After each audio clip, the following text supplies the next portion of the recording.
नमस्कार, न्यूज़ 18 देख रहे हैं आप। मैं हूं आपके साथ पूजा सचदेवा। एक तरफ तो वक्फ बिल पर मुस्लिम समुदाय के विरोध की तस्वीरें सामने आ रही हैं, तो दूसरी तरफ वो टाइम आ चुका है जब वक्फ बिल सदन में पेश किया जाना है। 2 अप्रैल को दोपहर 12 बजे लोकसभा में यह बिल पेश होगा। खूब हंगामा होने के आसार हैं, क्योंकि ज्यादातर विपक्षी दल इसका पूरे तरीके से विरोध कर रहे हैं। बीजेपी के पास लोकसभा में बहुमत नहीं है और सत्ता में बने रहने के लिए पार्टी नीतीश कुमार की जनता दल यूनाइटेड और चंद्रबाबू नायडू की तेलुगु देशम पार्टी यानी कि टीडीपी जैसे सहयोगियों के समर्थन पर निर्भर है। एनडीए के दलों में अगर वक्फ बिल को लेकर कोई मतभेद नहीं होता तो सरकार को संसद से बिल पास कराने में कोई दिक्कत नहीं आने वाली। पर बीजेपी की सहयोगी जेडीयू हो या फिर टीडीपी, दोनों ही पार्टियों का बेस मुस्लिम समुदाय के बीच ठीक ठाक रहा है और बिहार में तो बहुत जल्द विधानसभा के चुनाव भी हैं। ऐसे में क्या चंद्रबाबू नायडू और नीतीश कुमार वक्फ संशोधन बिल पर सरकार का खुलकर समर्थन करेंगे या मामला कहीं फंस सकता है? ये आपको मैं इस वीडियो में बताऊंगी, पूरी वीडियो जरूर देखिएगा। All India Muslim personal law board की तरफ से भी कई बार चंद्रबाबू नायडू और नीतीश कुमार को चेताया गया कि इस बिल पर सरकार का समर्थन ना करें।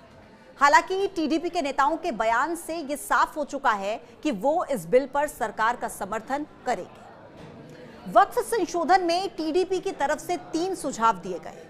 उन सभी सुझावों को स्वीकार कर लिया गया है, जिसके बाद टीडीपी का सरकार को समर्थन मिलना लगभग तय माना जा रहा है। इसी के साथ जेडीयू के प्रस्तावों को भी स्वीकार कर लिया गया है। लिहाजा अब यह भी माना जा रहा है कि नीतीश कुमार की पार्टी भी लोकसभा में बिल का समर्थन करेगी। अगर आप नंबर गेम के हिसाब से समझेंगे तो सरकार के लिए यह बिल पास कराना चुनौतीपूर्ण नहीं है। लोकसभा में 542 सदस्य हैं और 240 सदस्यों के साथ बीजेपी सबसे बड़ी पार्टी है। एनडीए की कुल संख्या 293 है और बिल पारित कराने के लिए 272 की संख्या जरूरी है और एनडीए के पास यह नंबर 272 से कई ज्यादा है।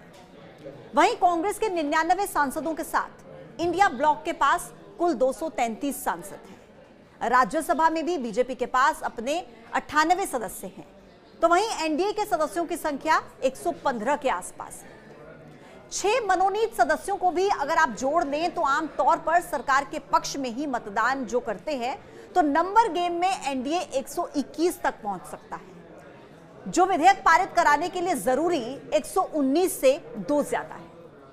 तो कुल मिलाकर नंबर गेम में सरकार का पेंच फंसता फिलहाल नजर नहीं आ रहा।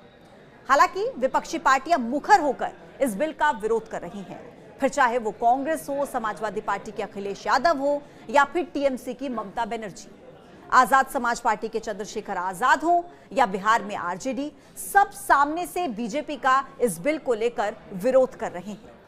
ऐसे में देखना यह होगा कि 2 अप्रैल को जब यह बिल लोकसभा में पेश होगा तो क्या तस्वीरें सामने आएंगी। हालांकि यह तो तय माना जा रहा है कि विरोध के स्वर ऊंचे उठते हुए जरूर नजर आएंगे। आज के लिए इतना ही। कल आपसे फिर होगी मुलाकात एक नए मुद्दे के साथ। तब तक आप देखते रहिए न्यूज़ 18। नमस्कार।